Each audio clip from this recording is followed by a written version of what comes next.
तो नमस्कार, सक्सेस उत्तराखंड के इस एजुकेशन प्लेटफॉर्म पर आपका एक बार पुनः स्वागत। तो दोस्तों, आज की इस वीडियो में हम बात करने वाले हैं इंडियन ज्योग्राफी का एक टॉपिक जो कि मोस्ट इंपॉर्टेंट है, भारत की नदियाँ। तो इंडियन रिवर के बारे में हम यहाँ पर डिस्कस करेंगे आज की वीडियो में। अगर हमारे चैनल में नए हैं तो हमारे चैनल को सब्सक्राइब कीजिए, लाइक कीजिए और शेयर कीजिए अपने सभी दोस्तों के साथ।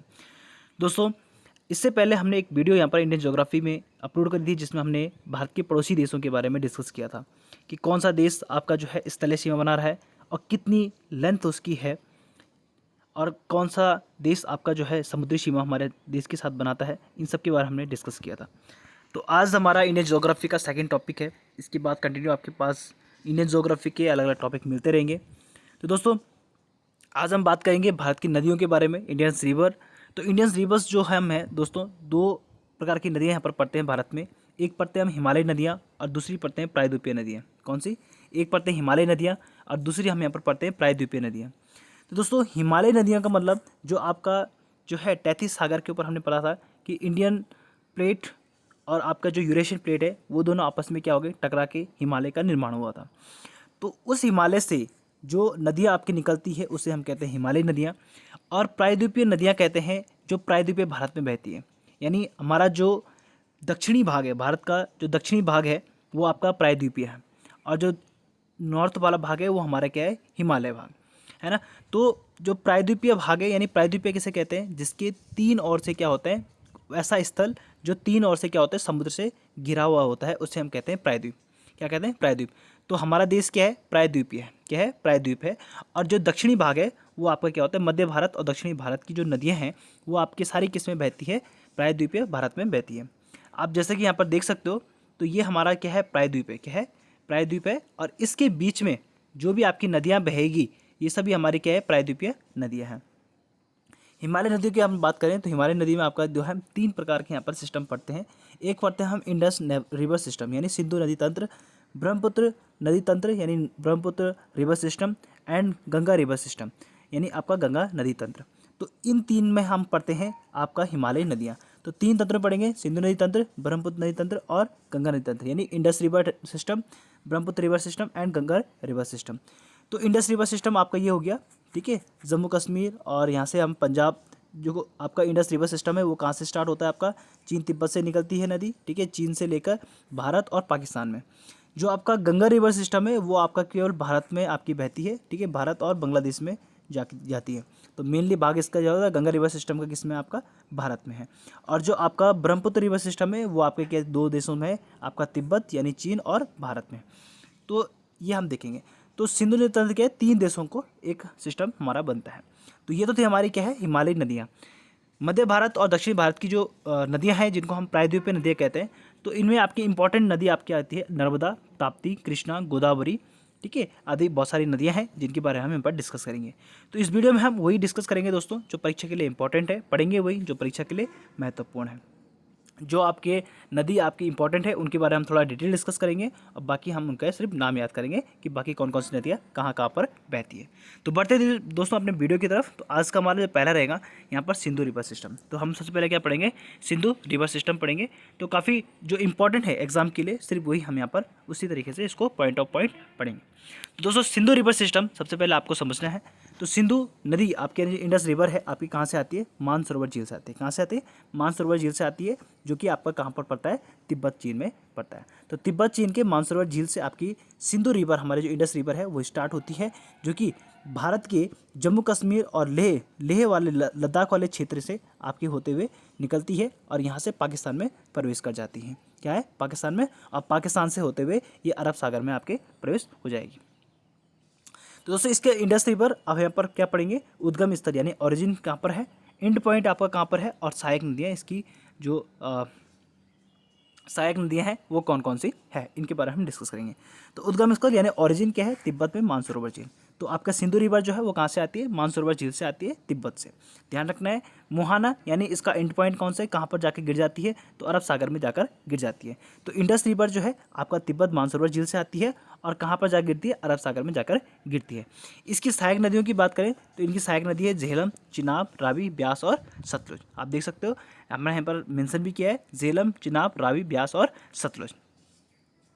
दोस्तों इसमें आपको कुछ इंपॉर्टेंट चीज़ें ध्यान रखनी है। झेलम, चिनाब, रावी, ब्यास और सतलुज किसी की है सहायक नदी है। थोड़ा इनके पॉइंट के बारे में डिस्कस कर लेते हैं। सिंधु नदी 3 देशों से होकर बहती है, यानी 3 देशों से होकर बहती है, आपका चीन, भारत और पाकिस्तान। आप क्वेश्चन कभी बन सकता है कि सिंधु नदी कितने देशों से होकर बहती है, तो 3 देशों से होकर बहती है। कौन कौन से देश हैं आपके? चीन, भारत और पाकिस्तान। ये भी आपको पॉइंट नोट डाउन रखना है। सिंधु नदी चीन के तिब्बत में मानसरोवर झील से निकलकर भारत के लद्दाख में प्रवेश करती है और फिर यहाँ से पाकिस्तान होते हुए अरब सागर में गिर जाती है। तो हमने देखा कि तिब्बत मानसरोवर झील से आ रही है और अरब सागर में जाकर गिर जा रही है। कुछ इंपॉर्टेंट पॉइंट, सिंधु नदी तंत्र जो है इसमें 2 नदियाँ जो है तिब्बत से आती है। तो आपको ध्यान रखना है कि कौन सी 2 रिवर जो है वो आपकी जो है इंडस आपका क्या है मानसरोवर झील से आती है और एक सिस्टम बनाती है। ठीक है, एक रिवर सिस्टम बनाती है। कौन सा? सिंधु रिवर सिस्टम, यानी इंडस रिवर सिस्टम जो आपका है उसमें 2 नदियाँ, कितनी नदियाँ? 2 नदियाँ हैं जो तिब्बत से निकलती है। तो कौन कौन सी आपकी? सिंधु और सतलज। ये दोनों की दोनों नदियाँ जो है मानसरोवर झील से निकलती हैं। सिंधु नदी के दाएं तट पर लेह शहर बसा हुआ है। तो आपको पता है लद्दाख की राजधानी कहाँ है? लेह। और लेह जो आपका शहर है वो कहाँ पर है? किस नदी के किनारे है? आपका सिंधु नदी के किनारे बसा हुआ है। तो आपको ध्यान रखना है दोस्तों, लेह जो है सिंधु नदी के दाएं तट पर है। ये भी आपको ध्यान रखना है कि कौन से तट पर है? दाएं तट पर है आपका लेह शहर। आपसे ये भी पूछ सकता है कि लेह शहर किस नदी के तट पर है? तो आपका सिंधु नदी के तट पर। आपसे पूछ सकता है कि लेह शहर जो है सिंधु नदी के किस तरफ है? तो आपके दाएं तट पर स्थित है। तो ये दोस्तों आपको ध्यान रखना है। अब इसमें कुछ इंपॉर्टेंट बातें जो आपको मैं यहाँ पर डिस्कस करूँगा। दोस्तों सिंधु नदी सिस्टम में आपको एक चीज़ और पढ़नी है। जो सिंधु नदी की जो सहायक नदियाँ हैं ये आपकी क्या बनाती है? कुछ दोआब बनाती है। क्या बनाते हैं? दोआब बनाते हैं। अब इनके बीच के क्षेत्र को क्या कहा जाता है वो हम यहाँ पर डिस्कस करेंगे। देखो दोस्तों, झेलम और चेनाब 2 नदियाँ हैं, इनके बीच में एक क्षेत्र बन रहा है। ठीक है, तो इसको हम क्या कहते हैं? दोआब कहते हैं। क्या कहते हैं? दोआब कहते हैं। और इसको क्या कहा जाता है? इनके अलग अलग नाम है। क्या है? अलग अलग नाम है। तो आपका जो है चिनाब और झेलम, यानी देखो आपके पास क्या है? 4 हमारे पास क्या होते हैं? दोआब होते हैं। एक है हमारे पास चज। क्या है? चज। आपको ध्यान रखना है दोस्तों, चज है आपके पास। रचना। क्या है? रचना। और आपके पास है बारी। क्या है? बारी। एक दोआब क्या है? बारी। और एक दोआब आता है आपके पास बिस्ट। क्या आता है? बिस्त। तो ये आपको दोआब दोस्तों ध्यान रखना है, चज, रचना, बारी और बिस्त। अक्सर ये अधिकतम क्या है पेपरों में ये क्वेश्चन बनते हैं।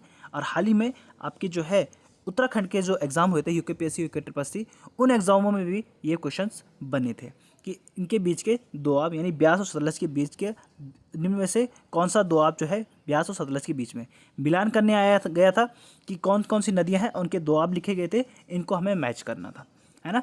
तो आपको ध्यान रखना है दोस्तों चज। चज से आपको ध्यान रखना है, चा से हो गया चिनाब, जा से हो गया झेलम। तो चिनाब और झेलम के बीच में आपको कौन सा है? चिनाब और झेलम के बीच में आपको कौन सा दोआब आता है? चज दोआब आता है। कौन सा दोआब आता है? चज दोआब आता है। दोस्तों इस तरीके से ट्रिक से आप याद कर सकते हो। चज दोआब किसके बीच में? चिनाब और झेलम के बीच का जो दोआब है उसे हम कहते हैं चज। क्या कहते हैं? चज। रचना, तो रचना से आपको दोस्तों ध्यान रखना है, रा से हो गया रावी, चा से हो गया चिनाब। तो यानी रावी और चिनाब के बीच का जो क्षेत्र है उसको हम कहते हैं रचना। क्या कहते हैं? रचना। तो रचना आपका क्या है? एक दोआब है जो कि चिनाब और रावी नदी के बीच में है। अगला है बारी। बारी से आपको क्या देखना है? बा से आपको देखना है ब्यास और रा से आपको ध्यान रखना है रावी। तो बारी जो दोआब है वो किस किस के बीच में? रावी और ब्यास के बीच में। क्या है? रावी और ब्यास के बीच में आपका जो क्षेत्र है उसे हम कहते हैं बारी। क्या कहते हैं? बारी। अब बिस्त से आपको क्या रखना है यार? बिस्त से आपको क्या ध्यान रखना है?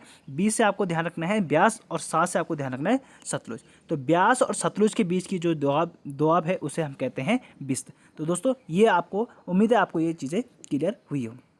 आपको ध्यान रखना है झेलम और चेनाब के बीच का दोआब को हम कहते हैं चज, चेनाब और रावी के बीच को कहते हैं रावी रचना, रावी और ब्यास के बीच को कहते हैं बारी, और ब्यास और सतलज के बीच की जो दोआब है उसे कहते हैं बिस्त। तो ये दोस्तों आपको ध्यान रखना है, बहुत ही ज़्यादा मोस्ट इंपॉर्टेंट है, हर बार एग्जाम में पूछा जाता है यहाँ से एक नए क्वेश्चन। तो ये भी आपको दोस्तों ध्यान रखना है।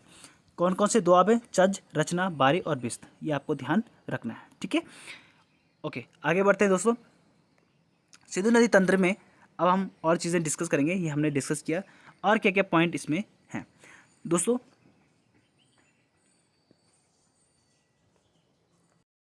और हम इसमें क्या डिस्कस करेंगे?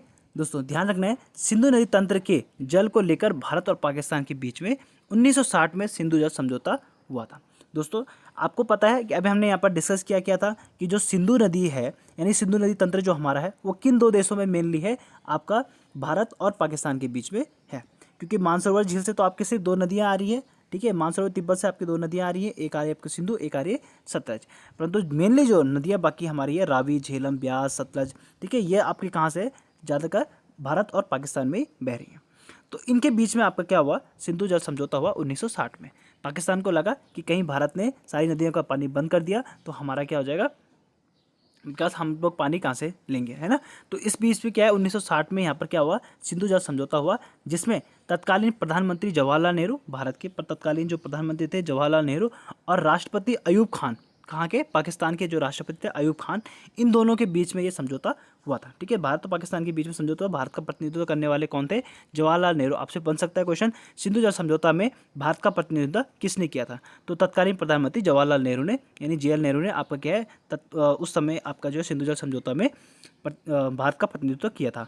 और पाकिस्तान का प्रतिनिधित्व किसने किया था, अयूब खान ने। किसने किया था, अयूब खान ने आपका जो है अयूब खान ने पाकिस्तान का नेतृत्व किया था।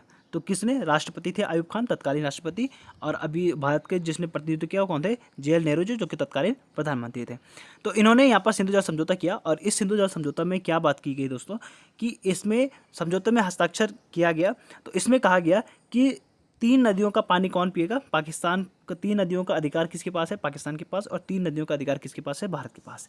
तो रोक कोई नहीं सकता है, परंतु 3 नदियों पर भारत का अधिकार रहेगा और कुछ 3 नदियों पर क्या रहेगा, आपका पाकिस्तान का अधिकार रहेगा। तो पाकिस्तान का अधिकार कौन कौन सी नदी है, सिंधु, झेलम और चिनाब। ये 3 नदियाँ जो है इस पर किसका अधिकार रहेगा, पाकिस्तान का अधिकार है। किसका अधिकार रहेगा, पाकिस्तान का रहेगा। इसमें एक सिंधु जो है मानसरोवर झील से आ रही है, झेलम और चिनाब भारत में है ना। तो सिंधु, झेलम और चिनाब, इस पर कुछ भी कार्य अगर करना हो तो इस पर किसका अधिकार है, पाकिस्तान का अधिकार है।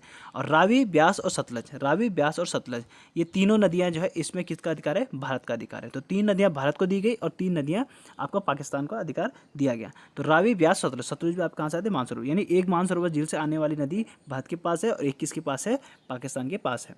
तो इन पर अधिकार किसका है, पाकिस्तान का अधिकार है सिंधु, झेलम और चिनाब पर। रावी, ब्यास और सतलज पर आपकी किसका अधिकार है, भारत का अधिकार है।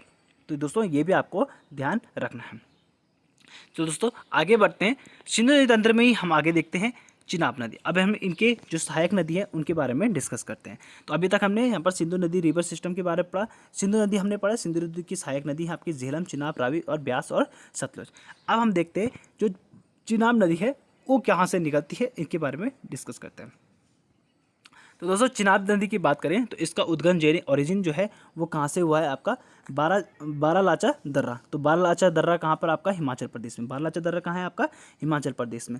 तो चिनाब नदी का उद्गम कहाँ से हुआ, बारालाचा दर्रा, हिमाचल प्रदेश से इसका ओरिजिन हुआ है। और ये कहाँ पर जाकर मिल जाती है, सिंधु नदी में जाकर मिल जाती है। तो चिनाब नदी आपकी आई बारालाचा दर्रा से और हिमाचल प्रदेश में जाकर मिल गई। ठीक है, ये आपका सिंधु नदी में जाकर मिल गई। यहाँ पर आप देख सकते हो चिनाब नदी यहाँ पर हिमाचल प्रदेश से आई बारालाचा दर्रा से और जाकर ये सीधे कहाँ मिल गई, आपका सिंधु नदी में मिल जाती है। तो हिमाचल प्रदेश में चिनाब नदी को चंद्रभागा नदी कहा जाता है। क्या कहा जाता है, चंद्रभागा नदी कहा जाता है। कहाँ पर, हिमाचल प्रदेश में। तो हिमाचल प्रदेश में चिनाब नदी को चंद्रभागा नदी के नाम से जाना जाता है। तो चिनाब नदी सिंधु नदी की सबसे बड़ी सहायक नदी है। तो ये भी दोस्तों आपको ध्यान रखना है कि सिंधु नदी की सबसे बड़ी जो सहायक नदी है वो कौन सी है आपकी, वो आपकी है चिनाब। कौन सी है, चिनाब। तो ध्यान रखना है दोस्तों, चिनाब सिंधु नदी की सबसे बड़ी सहायक नदी है। और इस चिनाब नदी को आपका हिमाचल प्रदेश में क्या नाम से जाना जाता है, चंद्रभागा नाम से जाना जाता है। तो चंद्रभागा नाम से आपका हिमाचल प्रदेश में कौन सी नदी जानी जाती है, चिनाब नदी को चंद्रभागा नाम से। अब इसे चंद्रभागा क्यों कहा गया, तो चंद्रभागा इसलिए कहा गया क्योंकि हिमाचल प्रदेश जो बारालाचा दर्रा है यहाँ पर, इससे पहले आपका एक नदी आती है चंद्र और एक नदी आती है भागा। तो इन दोनों के संगम से आपका क्या बनता है, चंद्रभागा नदी बनती है। तो इसलिए हिमाचल प्रदेश में से चंद्रभागा नाम से भी जाना जाता है। आगे बढ़ते हैं दोस्तों, आगे हमारा अगला है यहाँ पर जिनका हम शॉर्ट यहाँ पर देखेंगे, उद्गम कहाँ से हुआ और यहाँ पर ओरिजिन कहाँ से हुई और समाप्त कहाँ पर हो जाती है। ठीक है, तो यहाँ पर ध्यान से देखेंगे तो ये हमारी झेलम नदी। तो झेलम नदी कहाँ से आई आपकी? झेलम नदी आपकी है बैरनाग झील जम्मू कश्मीर से। कहाँ से आई? बैरनाग झील जम्मू कश्मीर से आपका जो है झेलम नदी निकलती है बैरनाग झील से, और ये कहाँ पर मिल जाती है? चिनाब नदी में जाकर मिल जाती है। कहाँ पर मिल रही है? झेलम नदी चिनाब नदी में मिल रही है, और श्रीनगर झेलम नदी के तट पर स्थित है। तो दोस्तों ये भी आपको ध्यान रखना है कि श्रीनगर जो जम्मू कश्मीर का श्रीनगर शहर है वो किस नदी के तट पर बसा है? झेलम नदी के तट पर बसा है। तो झेलम नदी के तट पर बसा है आपका श्रीनगर शहर। रावी नदी, रावी नदी कहाँ से आएगी? रोहतांग दर्रे से। कहाँ से आएगी? रोहतांग दर्रे, रा से रोहतांग याद रखना, ठीक है। और रावी नदी भी आपकी कहाँ से? हिमाचल प्रदेश से आती है। तो रोहतांग दर्रा आपका हिमाचल प्रदेश से, और ये जाकर आपका किस में मिल जाती है? चिनाब नदी में मिल जाती है। तो आपको दिख रहा होगा रावी भी आपका कहाँ मिल गए? चिनाब नदी में जाकर मिल गए। लाहौर रावी नदी के तट पर स्थित है। अब पाकिस्तान में जो लाहौर आपका जो सिटी है, शहर है, वो किस नदी के तट पर है? रावी नदी के तट पर आपका लाहौर शहर बसा हुआ है। अगला है सतलुज। सतलुज नदी का उद्गम कहाँ से होता है? ओरिजिन कहाँ से होता है? राकसताल से। कहाँ से होता है? राकसताल से। और राकसताल कहाँ से? आपका मानसरोवर झील तिब्बत में, ठीक है। मानसरोवर झील के बगल में आपके क्या है? राकसताल है, और जहाँ से आपके सतलुज नदी बहती है, ठीक है। तो सतलुज नदी का ओरिजिन कहाँ पर है? राकसताल, मानसरोवर झील तिब्बत में, ठीक है। और ये भी आपका कहाँ जाके? चिनाब नदी में जाकर मिल जाती है। तो सतलुज भी आपके कहाँ मिल गई? चिनाब नदी में। तो ये जितनी भी नदियाँ हैं आपकी कहाँ मिल रही है? सारी चिनाब में मिल रही है। झेलम, रावी और सतलुज, ये यहाँ पे क्या मिल रही है? आपकी चिनाब नदी में जाकर मिल रही हैं। भाखड़ा बांध, जो भाखड़ा नागल बांध है, ठीक है, ये भी आपका कौन सी नदी पर है? सतलुज नदी पर बना हुआ है। भाखड़ा नागल बांध जो है ये कौन सी नदी पर बना है? सतलुज नदी पर आपका भाखड़ा नागल बांध बना है, ठीक है। तो भाखड़ा बांध कहाँ पर है? सतलुज नदी के तट पर, सतलुज नदी पर बना हुआ है। अगला है ब्यास। ब्यास कहाँ है? आपका हिमाचल प्रदेश में है, और ये आपका कहाँ है? सतलुज नदी पर, सतलुज नदी में मिल जाती है। तो रोहतांग दर्रे से आपके दो नदियाँ निकल रही, एक रावी निकल रही और ब्यास निकल रही। क्या निकल रही? एक रावी निकल रही है और एक ब्यास नदी है, जो कि रोहतांग दर्रे से हिमाचल प्रदेश से निकल रही है। और जो रावी है वो तो चिनाब नदी में मिली, और ब्यास जो है वो आपके सतलुज नदी पर मिली। तो सिंधु रिवर सिस्टम में एकमात्र नदी है जो आपका भारत से ही निकलती है, और भारत में ही आपका नदी में मिल जाती है, ठीक है। तो कौन सी है? ब्यास। तो ब्यास जो है आपका सतलुज नदी पे भारत से ही निकली, आपका कहाँ से? हिमाचल प्रदेश से निकली, और वहीं आपका पंजाब में जाकर ये भारत में ही मिल जाती है सतलुज नदी से। तो ये भी दोस्तों ध्यान रखना है आपको, और दोस्तों ध्यान रखना है, ठीक है। तो झेलम बैरनाग झील चिनाब नदी में मिल जाती है। श्रीनगर झेलम नदी के तट पर स्थित है। रावी रोहतांग दर्रा हिमाचल प्रदेश से निकलती है, चिनाब नदी में जाकर मिल जाती है। लाहौर भी आपका रावी नदी के तट पर स्थित है। सतलुज नदी राकसताल चिनाब मानसरोवर झील से निकलती है, चिनाब नदी में जाकर मिल जाती है। और भाखड़ा नागल बांध भी इसी आपका सतलुज नदी पर बना हुआ है। ब्यास रोहतांग दर्रा से निकलती है हिमाचल प्रदेश, और सतलुज नदी में जाकर मिल जाती है। अब दोस्तों ध्यान रखना है, जो पंजाब का हरिके क्षेत्र है, कौन सा? पंजाब का हरिके क्षेत्र। पंजाब में एक क्षेत्र है हरिके क्षेत्र, जहाँ पर सतलुज और ब्यास का संगम होता है। क्या होता है? सतलुज और ब्यास का संगम कहाँ पर होता है? पंजाब के हरिके क्षेत्र में। तो जहाँ पर ये संगम हो रहा है इस क्षेत्र का नाम क्या है? हरिके। तो हरिके क्षेत्र में आपका सतलुज और ब्यास नदी का संगम होता है, और वहीं से भारत की सबसे लंबी नहर इंदिरा गांधी नहर निकाली गई है। तो सतलुज और ब्यास के जहाँ पर संगम होता है वहीं पर सबसे लंबी जो नहर है वो कौन सी है? इंदिरा गांधी नहर निकाली गई है। तो इंदिरा गांधी नहर आपका किस नदी पर बना है? तो किस नदी से बना है? सतलुज नदी से बना है। और यहाँ पर सतलुज और ब्यास नदी का संगम होता है, वहीं पर से आपकी इंदिरा गांधी नहर निकाली गई है, जो कि आपका राजस्थान को सिंचित करता है। तो हरिके क्षेत्र में सतलुज और ब्यास का संगम होता है, वहीं से भारत की सबसे लंबी नहर इंदिरा गांधी नहर निकाली गई है। तो दोस्तों ये भी आपको ध्यान रखना है। अब हम बात करते हैं ब्रह्मपुत्र रिवर सिस्टम की। तो ब्रह्मपुत्र रिवर सिस्टम जो है ये आपका कहाँ से? ब्रह्मपुत्र कहाँ से निकलती है? आपका मानसरोवर झील से आपकी निकलती है ब्रह्मपुत्र। और ब्रह्मपुत्र नदी आपका तिब्बत चीन से होते हुए अरुणाचल प्रदेश से होते हुए असम और उसके बाद बांग्लादेश में जाकर गिर जाती है। तो ब्रह्मपुत्र रिवर सिस्टम में हमने देखे हैं ब्रह्मपुत्र नदी की भी तिब्बत के मानसरोवर झील के पास निकलती है। कहाँ से निकलती है? मानसरोवर झील के पास से निकलती है। यह नदी 3 देशों में सीमा बनाती है, तो चीन, भारत और बांग्लादेश। तो 3 देशों में बहती है, 3 देशों में बहती है, चीन, भारत और बांग्लादेश। तो वैसे आपकी जो सिंधु रिवर थी वो भी आपकी जो है 3 देशों से होते हुए जा रही थी, ठीक है। तो यानी तिब्बत आपका भारत और पाकिस्तान में जाकर मिल रही थी। तो यहाँ पे ब्रह्मपुत्र भी आपकी जो है चीन, भारत और बांग्लादेश में बहेगी। ब्रह्मपुत्र की कुल लंबाई की बात करें तो 2900 किलोमीटर इसकी कुल लंबाई कितनी है? 2900 किलोमीटर है आपके मानसरोवर झील से और बंगाल की खाड़ी तक। भारत में इसकी लंबाई केवल कितनी है? 916 किलोमीटर है। क्या है? सिर्फ 916 किलोमीटर ही है भारत में इसका प्रवाह है। किसका, ब्रह्मपुत्र का। तो ये भी दोस्तों आपको ध्यान रखना, 916 किलोमीटर। देखो रिवर तो बहुत बड़ी है, परंतु भारत में इसका जो लंबाई है वो कितनी है, केवल 916 किलोमीटर इसकी लंबाई है। ये भारत की, ब्रह्मपुत्र जो है भारत की सबसे चौड़ी नदी है। तो सर्वाधिक बेसिन वाली जो नदी है वो कौन सी है, आपकी ब्रह्मपुत्र है, सबसे चौड़ी नदी। तो भारत की सबसे चौड़ी नदी कौन सी है, आपका ब्रह्मपुत्र है। और सबसे लंबी नदी कौन सी है, आपकी गंगा नदी है। ठीक है, तो अभी गंगा नदी के बारे में हम आगे पढ़ेंगे। तो भारत की सबसे चौड़ी नदी कौन सी है, ब्रह्मपुत्र है। ये भी दोस्तों आपको ध्यान रखना है। तो कुल लंबाई कितनी, 2900 किलोमीटर है। 916 किलोमीटर भारत में इसकी लेंथ है। और भारत की सबसे चौड़ी नदी भी आपकी कौन सी है, ब्रह्मपुत्र है। और कहाँ से निकलती है, मानसरोवर झील से इसका उद्गम होता है। ब्रह्मपुत्र के दोस्तों अलग अलग नाम है, जिसको अलग अलग नामों में क्या क्या जाना जाता है। तिब्बत में अगर बात करें तो तिब्बत में आपका जो ब्रह्मपुत्र नदी को वो क्या कहा जाता है, यारलुंग सांगपो। क्या कहा जाता है, यारलुंग सांगपो। आपको जो है तिब्बत में ब्रह्मपुत्र नदी का नाम क्या है, यारलुंग सांगपो। अरुणाचल प्रदेश में इसी नदी को क्या कहा जाता है, ब्रह्मपुत्र नदी को दिहांग कहा जाता है। क्या कहा जाता है, दिहांग कहा जाता है। अरुणाचल प्रदेश में दिहांग किस नदी को कहा जाता है, तो किस नदी कहा जाता है, आपका ब्रह्मपुत्र नदी का कहा जाता है अरुणाचल प्रदेश में। असम में इसे ब्रह्मपुत्र कहा जाता है और बांग्लादेश में इस नदी को जमुना कहा जाता है। तो ब्रह्मपुत्र के ही अलग अलग आपके नाम हैं। तो ब्रह्मपुत्र कहाँ पर कहा जाता है, इसे असम में, तिब्बत में इसे यारलुंग सांगपो, अरुणाचल प्रदेश में इसे दिहांग, और असम में ब्रह्मपुत्र और बांग्लादेश में जमुना कहा जाता है। तो ये नाम आपको ध्यान रखना है दोस्तों, ये सभी नाम किसके हैं, ब्रह्मपुत्र नदी के हैं। ठीक है, यारलंग सांगपो, दिहांग, ब्रह्मपुत्र और जमुना, ये तीनों किसके, चारों किसके नाम है, ब्रह्मपुत्र नदी के नाम है। इनकी कुछ सहायक नदियों के बारे में हम थोड़ा डिस्कस कर लेते हैं दोस्तों। तो सहायक नदी इसकी कमी है, जिनके बारे में हम डिस्कस करेंगे। तो सहायक नदी कौन कौन सी है, आपकी चोलामू झील। कहाँ है, चोलामू झील। ये चोलामू झील कहाँ है, आपका सिक्किम में। तो सिक्किम से आपका कहाँ से आती है, तीस्ता नदी आती है। कौन सी नदी आती है, ये तीस्ता नदी आती है आपका किस साइड से, राइट साइड से। तो दोस्तों ब्रह्मपुत्र नदी में आपको ध्यान क्या रखना है, आपको राइट और लेफ्ट में ध्यान रखना है। आपसे क्वेश्चन बन सकता है कि कौन सी नदी राइट से मिलती है और कौन सी नदी आपकी लेफ्ट से मिलती है। ठीक है, तो आपको ध्यान रखना है दोस्तों।